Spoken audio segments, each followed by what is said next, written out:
বৃহস্পতিবার ভোরবেলা অন্য দিনের মতোই প্রবাসীরা কর্মস্থলে যাওয়ার প্রস্তুতি সম্পূর্ণ করেছেন প্রবাসী অধ্যাসিত অঞ্চল জিলিবাল শুইকের হাসাবিয়া থেকে বের হওয়ার পথে প্রবাসীরা দেখতে পান যে সিকিউরিটি চেকিং বসানো হয়েছে।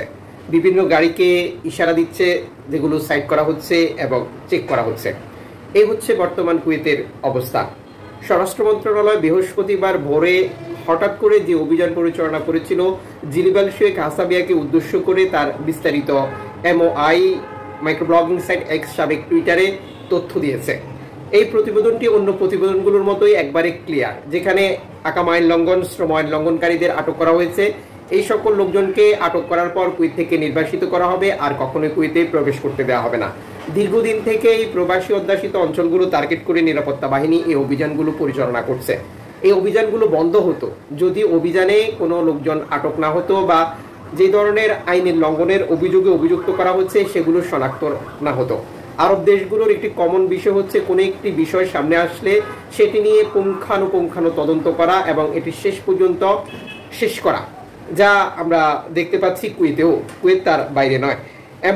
এমওআই যে নিশ্চিত তথ্যটি দিয়েছে, মহামান্য উপপ্রধানমন্ত্রী এবং প্রতিরক্ষামন্ত্রী শেখ ফাহাদ ইউসুফ সৌদ আল সাবাহ, যিনি সরাসরি উপস্থিত ছিলেন এই অভিযান চলাকালীন, নিরাপত্তা ট্রাফিং এবং তার সাথে যুক্ত, যেটা বৃহস্পতিবার ভোরে একটি ব্যাপক অভিযান পরিচালনা করেছিল জিলিবাল শুয়েকের এলাকায়।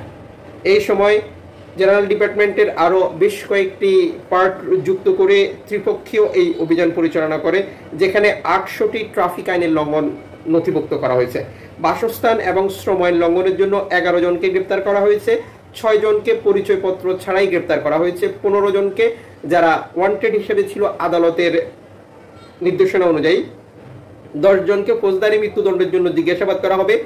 3 জনকে লাইসেন্সবিহীন গাড়ি চালানোর জন্য, একজনকে অস্বাভাবিক অবস্থায় পাওয়া গেছে, যিনি ঠিক তখনও মাদকাসক্ত ছিলেন, একজন যার গাড়িতে মাদকদ্রব্য থাকার সন্দেহ ছিল, এবং বিচারিক কারণে 3টি গাড়ি জব্দ করা হয়েছে। স্বরাষ্ট্র মন্ত্রণালয় দেশব্যাপী এই ধরনের অভিযান অব্যাহত রাখার ঘোষণা দিয়েছে, যা চলছে। গতকালও কুয়েতের বিভিন্ন আরো প্রবাসী অধ্যাসিত অঞ্চলে অভিযানগুলো পরিচালনা করা হয়েছিল।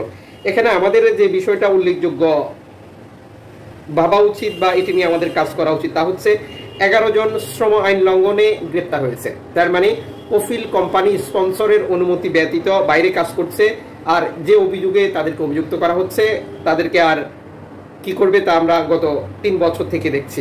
6 জনকে পরিচয়পত্র ছাড়াই, তার মানে এই 6 জন অবৈধভাবে অবস্থান করছিলেন, কোনো ধরনের কাগজপত্রই নিরাপত্তা বাহিনীকে দেখাতে পারেননি, অথচ জিলিবাল শুইকের হাসাবিয়াতে থেকেই তার জীবিকা নির্বাহ করছিলেন। 15 জনকে ওয়ান্টেড হিসেবে গ্রেপ্তার করা হয়েছে, যাদের বিরুদ্ধে গ্রেপ্তারি পরোয়ানা ছিল। গ্রেপ্তারি পরোয়ানা কাদের বিরুদ্ধে জারি হয়? যে সকল প্রবাসীর বিরুদ্ধে ইনহাসের অভিযোগ করে কোম্পানি কফিল স্পন্সর, সেগুলো আদালতে যায়। আদালতে যখন এই প্রবাসীকে অনুপস্থিত দেখে 1 বার 2 বার 3 বার, এরপরে তার বিরুদ্ধে একটি যেটা ওয়ান্টেড বা গ্রেপ্তারি পরোয়ানা জারি করে, যেহেতু সে অপরাধী আর হাজিরা দিচ্ছে না, এটা আদালতের নিয়ম অনুযায়ী।